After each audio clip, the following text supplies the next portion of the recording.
ಯಪ್ಪ ದೇವುಡ. ಓಹ್, ನಾವು right deviation ತೊಗೊಬೇಕಿತ್ತು. ಅಲ್ಲೇ ಒಂದು ಹೋಟೆಲ್ ಸಿಕ್ತು. ಫುಲ್ ಬಂದು ಮಶ್ರೂಮ್ ಬಿರಿಯಾನಿ. ನನಗೆ 2 ದಿನದಿಂದ ರೈಸ್ ತಿಂದಲೇ ಫುಲ್ ಸ್ಟ್ರೈಕ್ ಆಗಿಬಿಟ್ಟಿದ್ದೆ ನಾನು. ಯಾವುದಪ್ಪ ಕೆಫೆ ಮನಾರ ಅಂತ ಯಾವುದೋ ಹೋಟೆಲ್ಲು. ನಯಾ ಪೈಸದ ಜಾಗ ಇಲ್ಲ, ಅಷ್ಟು ಫುಲ್ ಆಗೋಗ್ಬಿಟ್ಟಿದೆ. ಇವಾಗ ನೆಕ್ಸ್ಟು ರೀಫಿಲ್ಗೊಂದು ಸ್ಟಾಪ್ ಕೊಡಬೇಕು. ಹಾಂ, ಇನ್ನು ಡಿಸ್ಟೆನ್ಸ್ ಒಂದು 261, 116ಗೆ ಹೋಗ್ತೀವಿ ಅಂತ ತೋರಿಸ್ತದೆ. 116ಗೆಲ್ಲ ಭ್ರಮೆನೆ. ಇನ್ನೂ ಲೇಟ್ ಆಗುತ್ತೆ ನಮ್ಮದು. ಪಕ್ಕ 2 o'clock ಆಗುತ್ತೆ ಮಿಡ್ ನೈಟು. ಆಮೇಲೆ ಈ ನೈಟಲ್ಲಿ ಬೇರೆನೋ ಬರ್ಬೇಕಾದ್ರೆ ಒನ್ ವೇ ಆದ್ರೂ ಸೈಕಾಗಿ ಚೆಚ್ಕೊಂಡ್ಬಂದೆ. ಬಟ್ ಕತ್ಲಾದ್ಮೇಲೆ ನಂದು ಲೈಟ್ ಕೂಡ ಅಷ್ಟು ವಿಸಿಬಲ್ ಇಲ್ಲ. ಹೈವೇ ಆದರೆ ಹೆಂಗೋ ಹೊಡಿಬೋದು, ಒನ್ ವೇ ಅಲ್ಲೆಲ್ಲ ತುಂಬ ಕಷ್ಟ ಹೊಡಿಯೋದು. ಅದಕ್ಕೆ ಮಾಡ್ಕೊಂಡು ಹೋಗ್ಬೇಕಷ್ಟೆ. No other options. Total distance 330 ಏನೋ ಇದ್ದಿದ್ದು. ಏನೋ 80 ಕಿಲೋಮೀಟ್ರ್ ಕವರ್ ಮಾಡಿದ್ದೀವಪ್ಪ ಅಷ್ಟೇ. GoPro 9 Hero 7 360 no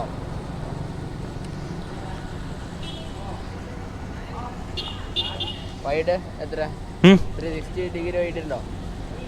180.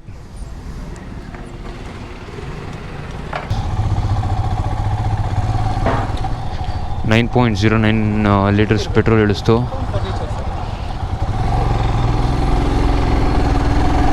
Last time ಅಷ್ಟೇ ಇಡಿಸಿದ್ದು. ಅಂದರೆ ನಾನು ಟ್ರಿಪ್ಪಿಯನ್ನು ರೈಡ್ ಸ್ಟಾರ್ಟ್ ಆದಾಗ 0 ಮಾಡಿಲ್ಲ. ಇನ್ನೊಂದು ಹಿಮಾಲಯನ ಒಂದು 0 ಮಾಡಿದ್ದಾನೆ. ಅಲ್ಲಿಂದ ಅವ್ನು ಕ್ಯಾಲ್ಕುಲೇಟ್ ಮಾಡಿದ್ದು 34.5 ಮೈಲೇಜ್ ಕೊಡ್ತಂತೆ.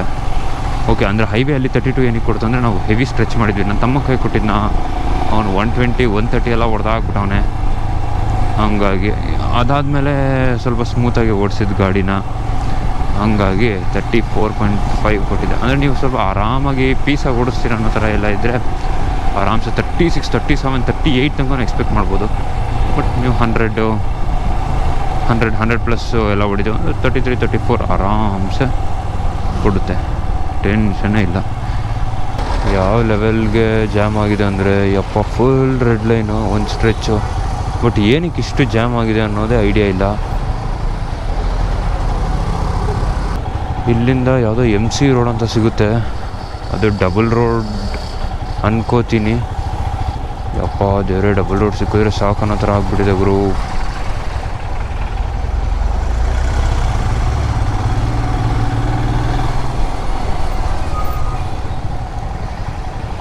ನನಗೆ ನಿಜವಾಗ್ಲೂ 250-300 ಕಿಲೋಮೀಟರ್ಸ್ ಎಲ್ಲ ಓಡಿಸೋದು ಒಂದು ಮ್ಯಾಟ್ರ್ ಅಲ್ಲ ಅನ್ನೋ ಥರ ಇರ್ತೀನಿ. ಬಟ್ ಈ ಥರ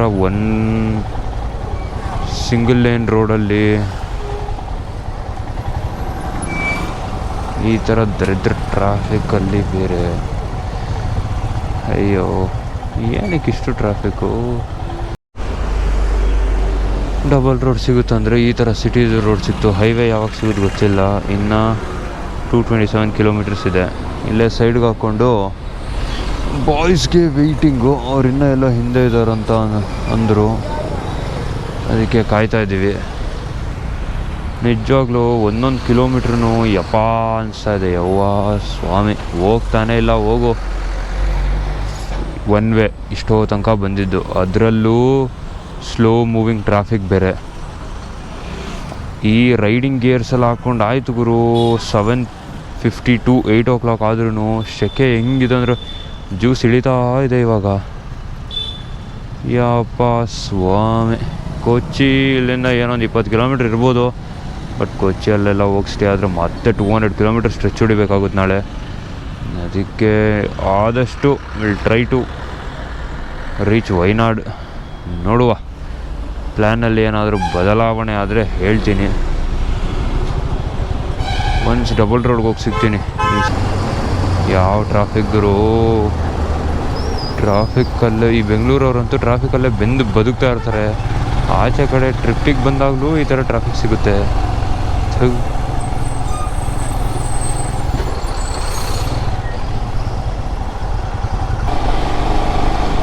ಇದೇ ಥರ ಫುಲ್ ಹೈವೇ ಇರುತ್ತೆ ಅಂತ ಅಂದ್ಕೊಂಡು ಯಾವುದೋ ಒಂದು ಖುಷಿಯಲ್ಲಿದ್ವಿ. ನನ್ನ ಮಗನ 7.3 ಕಿಲೋಮೀಟ್ರ್ ಅಷ್ಟೇ ಈ ಥರ ಹೈವೇ. ಆಮೇಲೆ ಮತ್ತೆ ಸರ್ವಿಸ್ ರೋಡ್ ಎತ್ಕೊಂಡು ಸಿಂಗಲ್ ಲೇನಲ್ಲಿ 190 ಕಿಲೋಮೀಟರ್ಸ್ ಹೋಗಬೇಕು. ಯಪ್ಪ ದೇವ್ರೆ, ನೆನಪಿಸ್ಕೊಂಡಿನೇ ನನಗೆ ಸೈಕಾಗೋಯ್ತು ಹೋಗಿ. ಎಲ್ಲರಿಗೂ ಗಾಡಿ ಓಡಿಸೋರಿಂದ ಹಿಡಿದು ಹಿಂದೆ ಕೂತವ್ರಿಗೆ ಎಲ್ಲರಿಗೂ ಬ್ಯಾಕಲ್ಲಿ ಬರ್ನಿಂಗ್ ಆಗ್ತಾಯಿದೆ. ಕೂತಿ ಕೂತಿ ಕೂತಿ ಕೂತಿ ಕಂಗಾಲಾಗ್ಬಿಟ್ರು. 190 ಕಿಲೋಮೀಟರ್ಸ್ ಏನೋ single line highway, single line ರೋಡಲ್ಲಿ ಹೋಗ್ಬೇಕು ಅಂತ. ಯಪ್ಪ ಅದೇ ಅಟ್ಲೀಸ್ಟ್ ಈ ಥರ ರೋಡು ಇನ್ನೂ ಒಂದು 60-70 ಕಿಲೋಮೀಟರ್ಸ್ ಇದ್ದಿದ್ರು ಎಷ್ಟೋ ನಮಗೆ ಬೇಗ ಕವರ್ ಮಾಡಿಬಿಡ್ತಿದ್ವಿ ಡಿಸ್ಟೆನ್ಸ್ನ. ಅಯ್ಯೋ, ನಮ್ದು ಹೆಂಗಾಗಿದೆ ಗೊತ್ತಾ ಇವಾಗ, ಜಬ್ ನಸೀಬಿ ಗಾಂಡು ಕ್ಯಾ ಕರಿಂಗ ಪಾಂಡು, ಈ ಡೈಲಾಗ್ ನಮಗೆ ಹೇಳ್ಬಾರ್ದಂಗೆ ಆಗಿದೆ. All the best to me. 189 kilometre service ರೋಡಲ್ಲಿ ಓಡಿಸ್ಬೇಕು.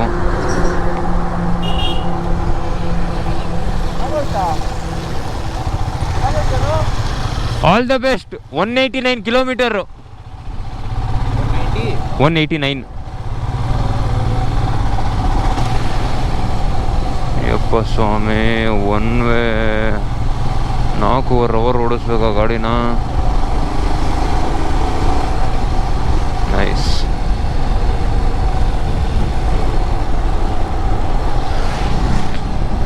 ಒನ್ ವೇ ಅಲ್ಲಿ ಹೊಡೆಯೋಕ್ಕಾಗಲ್ಲ ಸ್ಪೀಡಾಗಿ. ನೈಟ್ ಬೇರೆ, ಹೆಡ್ಲೈಟ್ ವಿಸಿಬಿಲಿಟಿ ಇಲ್ಲ, ಗೊತ್ತಿಲ್ದಿರೋ ಹೊಸ ರೋಡು, ಇಷ್ಟು ಪ್ರಾಬ್ಲಮ್ಸು.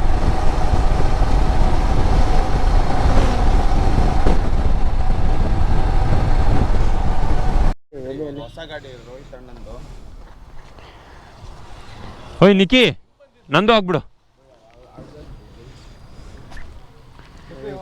ತಿರುಗ್ಬಿಟ್ಟೈತೆ. ಹ್ಞೂ ಲೇ ಯಪ್ಪ, ನನಗೆ ಭಯ ಆಯ್ತು ಗುರು, ಬಂದು ಹೋಗಿಬಿಡೋರು ಅಂತ. ನಮ್ಗೆ ಅಲ್ಲಿ ಬಂದ್ಬಿಟ್ರೆ ಯಪ್ಪ, ನಾನು ನಿಕ್ಕಿ ಗಾಡಿ ಹತ್ತುತ್ತಾ ಇದ್ದೀವಿ.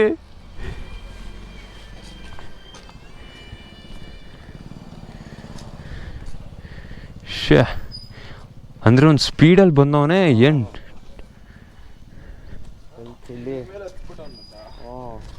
ಅಲ್ಲ, ಅವ್ನು ಸ್ಪೀಡಲ್ಲಿ ಬಂದು ಟಿಲ್ಟ್ ಮಾಡಿರೋದ ಇಲ್ಲ ಇಲ್ಲ ಇಲ್ಲ ಹಂಗಿಂದ ಬಂದ. ನಾನು ನೀಟಾಗಿ ನೋಡ್ತಾ ಇದ್ದೀನಿ ಅವ್ನು ಬಂದಿದ್ದು. ಹಿಂಗೆ ಬಂದ ಇಲ್ಲ ರೇ, ಆಫಲ್ಲಿತ್ತು. ನಾನು ನಿಕ್ಕಿ ಗಾಡಿ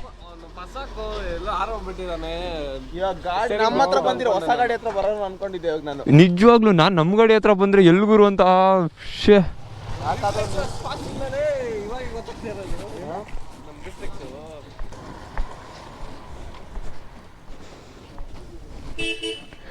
ಅಲ್ಲ ಇವಾಗ ಏನು ಮಾಡೋಕ್ಕಾಗುತ್ತೆ ಇದಕ್ಕೆ? ಏನೂ ಮಾಡೋಕ್ಕಾಗಲ್ಲ, ಸೈಡ್ಗಾಗಿ ನಿಲ್ಲಿಸ್ಬೇಕಷ್ಟೇ.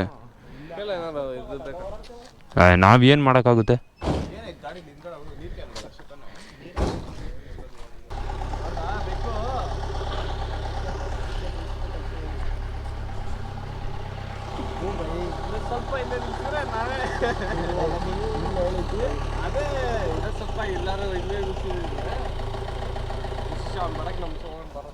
ಏ ಬರ್ರಪ್ಪ, ಏನಕ್ಕೆ ಸುಮ್ಮನೆ ತೊಳಪಟ್ಟೆ.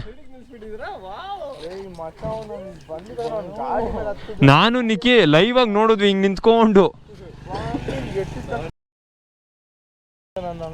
ನಾನು ಇಲ್ಲಿವರೆಗೂ ಬರುತ್ತೆ ಅನ್ಕೊಂಡಿದ್ದೆ ಗಾಡಿ. ಬೈ ಇನ್ನೇನು ಗಾಡಿ ಹಾಕಿ ಕಂಟ್ರೋಲ್ ಮಾಡ್ಕೊಂಡ್ರಪ್ಪ. ಯಪ್ಪ, ಅವ್ನು ಟಾಟಾ ಎಸ್ ಅವ್ನು ಆ ಟರ್ನಿಂಗಲ್ಲಿ ಹಿಂಗೆ ಬಂದು ಢಮ್ ಅಂತ ಹತ್ಸಿ ಆ್ಯಕ್ಸೆಲ್ಲೇ ಬೆಂಡಾಗೋಯ್ತು ಒಂದು ಫ್ರಂಟ್ ಲೆಫ್ಟ್ ವೀಲ್ದು. ನಾನು ಗಾಬರಿ ಆಗೋಯ್ತು. ಇನ್ನೊಂದು 100 ಮೀಟರ್ಸು ಅವ್ನು ಬಂದಿದ್ದಿದ್ರೆ ನೀಟಾಗಿ ನಾವು ಹೆಂಗೋ ಆ ಕಡೆ ಚಿಲ್ಲಾಪಿಲ್ಲಿ ಓಡ್ಬಿಡ್ತಿದ್ವಿ. ಒಂದು ನಮ್ಮ ಮೇಲೆ ಹತ್ಸೋನು, ಇಲ್ಲಾಂದರೆ ನೀಟಾಗಿ ಗಾಡಿಗಳ ಮೇಲೆ ಏರಿಸ್ಬಿಡೋನು. ಯಪ್ಪ, ನಮಗೆ ನಮ್ಮ ಲೈಫು ಇಂಪಾರ್ಟೆಂಟು, ಗಾಡಿನೂ ಇಂಪಾರ್ಟೆಂಟು.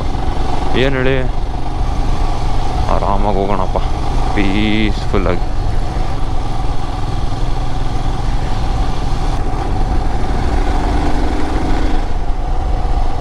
$56 ಕಿಲೋಮೀಟರ್ಸ್ ಇದೆ ಅಷ್ಟೇ. ನೀವು ನಂದು ಲಾಸ್ಟ್ ಕ್ಲಿಪ್ ನೋಡಿದಾಗ ಐ ಥಿಂಕ್ ಸೊ 197 ಇತ್ತು. 56 ಕಿಲೋಮೀಟ್ರ್ ಇದೆ, ಬಟ್ ಸ್ಟಿಲ್ 1 hour 35 minutes ತೋರಿಸ್ತಾ ಇದೆ. ಆಮೇಲೆ ಲಾಸ್ಟ್ ಕ್ಲಿಪ್ ಏನು ನೋಡಿದ್ರಿ ಅವಾಗ 197 ಇತ್ತು. ಆವಾಗ ಸ್ಟಾರ್ಟ್ ಆಗಿದ್ದು ಸಿಂಗಲ್ ರೋಡು.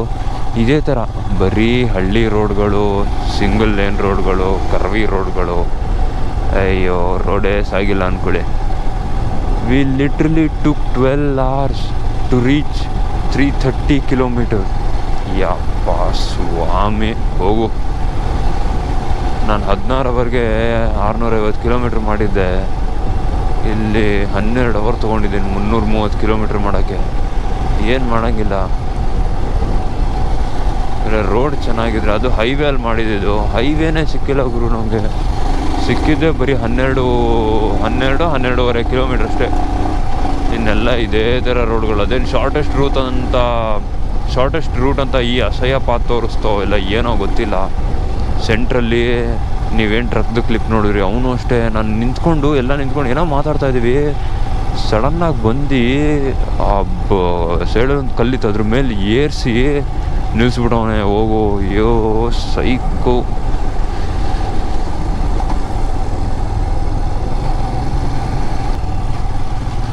ಸುತ್ತಮುತ್ತ ನೋಡಿದ್ರೆ ಓಕೆ, 3 ಬೈಕ್ ಇರೋದಕ್ಕೆ ಧೈರ್ಯದಿಂದ ಹೋಗ್ತಾ ಇದ್ದೀವಿ. ಒಂದೊಂದೇ ಗಾಡಿಯಲ್ಲೆಲ್ಲ ಬಂದಿದ್ದಿದ್ರೆ ಬಾಯಿಗೆ ಬಂದು ನೀರಾಗಿ ಹೋಗಿರೋದು.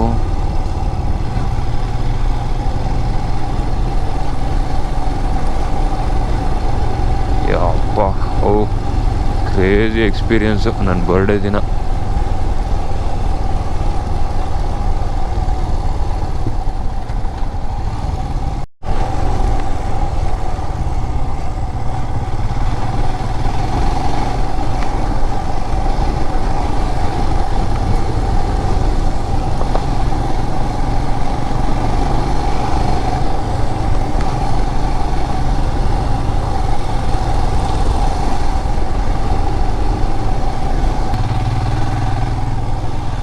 ಬನ್ರು ನನ್ನ ಮಕ್ಕಳ ಹಿಂದೆನೇ ಬೈಕ್ ಬರುತ್ತೆ. ಅಪ್ಪ ನಾವು ಯಾವ ರೂಟ್ ತೊಗೊಂಡ್ವಪ್ಪ ಸ್ವಾಮಿ, ಹೈವೇ ತೊಗೊಳೋದು ಬಿಟ್ಟು.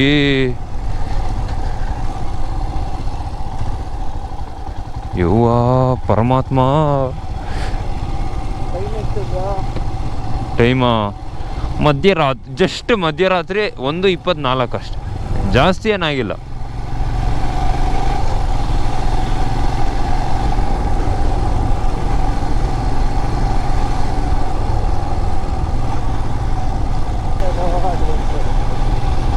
Adventure at the peak. ನೋಡಿ, ನಾನು ನನ್ನ ಬರ್ಡೇ ದಿನನೇ ಇಷ್ಟು ಅಡ್ವೆಂಚರ್ ಮಾಡಾಕಿದ್ದೀನಿ ಅಂದರೆ ಇನ್ನು ವರ್ಷ ಪೂರ್ತಿ ಎಷ್ಟು ಅಡ್ವೆಂಚರ್ ಮಾಡಬೇಡ. ಅಡ್ವೆಂಚರ್ ಫುಲ್ ನನಗೆ ನೆಕ್ಸ್ಟ್ ವರ್ಷ.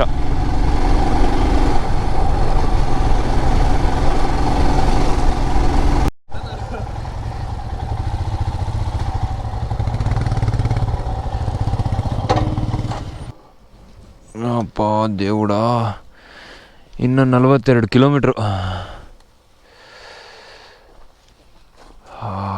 330ಇಂದ 42 ಬಾಕಿ ಇದೆ. ಇವಾಗ ಒಂದು 2 ಕಿಲೋಮೀಟ್ರ್ ಬಂದಿದೆ ಅಷ್ಟೇ ವಯನಾಡ್ನ ಎಂಟ್ರಿ ಆಗಿ. ಅಪ್ಪ ಎಂಟ್ರಿ ಆಗಿದ್ದು ಅಲ್ಲಿ ತನಕ ಬಾಯ್ಸ್ ಎಲ್ಲ ಬರೀ ಒಂದು ಟೀ ಶರ್ಟ್ ಹಾಕ್ಕೊಂಡು ಗಾಡಿ ಹೊಡಿತಾ ಇದ್ದವರೆಲ್ಲ ಗಾಡಿ ನಿಲ್ಲಿಸಿ ನೀಟಾಗಿ ಜಾಕೆಟು ಗ್ಲೌಸ್ ಎಲ್ಲ ಹಾಕ್ಕೊಂಡ್ರು. ಅಷ್ಟು ಚಳಿ ಹೊಡಿತಾ ಇದೆ. ಗಾಡಿ ಟೆಂಪ್ರೇಚರ್ 25 ತೋರಿಸ್ತಾ ಇದೆ. ಅದು ಹೊಡ್ಕೊಂಡು ಬರ್ತಾನೇ ಇದ್ದೀವಿ. I think so somewhere around ಹೊರಗಡೆ ಟೆಂಪ್ರೇಚರು 15 ಇರ್ಬೋದು, 14-15 ಇದೆ. Heavy cold. ಟೈಮ್ ಬಂದು ಇಟ್ಸ್ 2:46. ಡೆಸ್ಟಿನೇಷನ್ ರೀಚ್ ಆಗೋಕ್ಕೆ 3:30 ತೋರಿಸ್ತಾ ಇದೆ. ಯಪ್ಪ ದೇವ್ರೆ, 12 hour ಗುರು ಟ್ರಾವೆಲ್ ಮಾಡಿರೋದು, ಅಲ್ಪ ಸ್ವಲ್ಪ ಅಲ್ಲ. 330 ಕಿಲೋಮೀಟ್ರನ್ನ 12 hours. ನಾವು ಅಲ್ಲಿ ಬಿಟ್ಟಿದ್ದು 3 o'clock, ಇವಾಗ ರೀಚ್ ಆಗಿರೋದು 3:30. 12 hours 30 minutes ಆಲ್ಮೋಸ್ಟ್ ಗಾಡಿ ಓಡಿಸಿರೋದು. ಅದು ಯಾವುದೋ ತುಕಾಲಿ ರೂಟ್ಗಳನ್ನೆಲ್ಲ ತೊಗೊಂಡು ಗೂಗಲ್ ಮ್ಯಾಪ್ಸಲ್ಲಿ ತೋರಿಸ್ತು ಅಂತ ಆಗಿದ್ದು ಈ ಥರ ಸೀನ್ಸು. ಕರೆಕ್ಟಾಗಿ ಹೈವೇ ತೋರಿಸಿ ಹೈವೇಯಿಂದ ಬಂದಿದ್ದರೆ ನಾವಿನ್ನೂ ಬೇಗನೆ ರೀಚ್ ಆಗ್ತಾಯಿದ್ವಿ ಆರಾಮ್ಸೆ. At least one and half hour ಅಂತೂ ಆರಾಮ್ಸೆ ಬೇಗನೆ ರೀಚ್ ಆಗ್ತಾಯಿದ್ವಿ. 197 ಕಿಲೋಮೀಟರ್ಸ್ ಸಿಂಗಲ್ ರೋಡಲ್ಲಿ ಹೊಡ್ಕೊಂಬಂದಿರೋದು. ಏನು ಹೇಳಿ, ಅದು full village road, street light ಇಲ್ಲ, ಏನಿಲ್ಲ, ಫುಲ್ ಕಾಡು.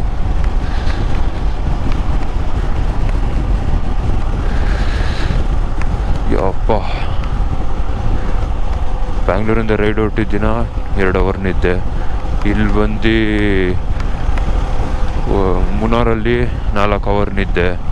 ಇನ್ನು ಇವತ್ತು ನಿದ್ದೆನೇ ಇಲ್ಲ. ಇಡೀ ನೈಟ್ ಗಾಡಿ ಓಡಿಸಿರೋದೇ ಆಗೋಯ್ತು. ಹೋಗಿ ಇನ್ನೂ ರೂಮ್ ಹುಡುಕಿಲ್ಲ, ಹೋಗಿ ರೂಮ್ ಹುಡುಗಬೇಕು. ರೂಮ್ ಸಿಕ್ಕಿದ ತಕ್ಷಣ ಏನೂ ಇಲ್ಲ, ರೈಡಿಂಗ್ ಗೇರ್ ಬಿಚ್ಚಾಗಿ ಶೂ ಬಿಚ್ಚಾಗಿ ಹಂಗೆ ದಬಾಕೊಳ್ಳೋದು. ಜೀನ್ಸಲ್ಲೇ ಪಾಚ್ಕೊತೀನಿ ನಾನಂತೂ, ಅಷ್ಟು ನಿದ್ದೆ ಹೊಡಿತಾ ಇದೆ ನನಗೆ. ಸೊ ಅಂತೂ ಇಂತೂ ವಯನಾಡ್ ರೀಚ್ ಆದ್ವಿ.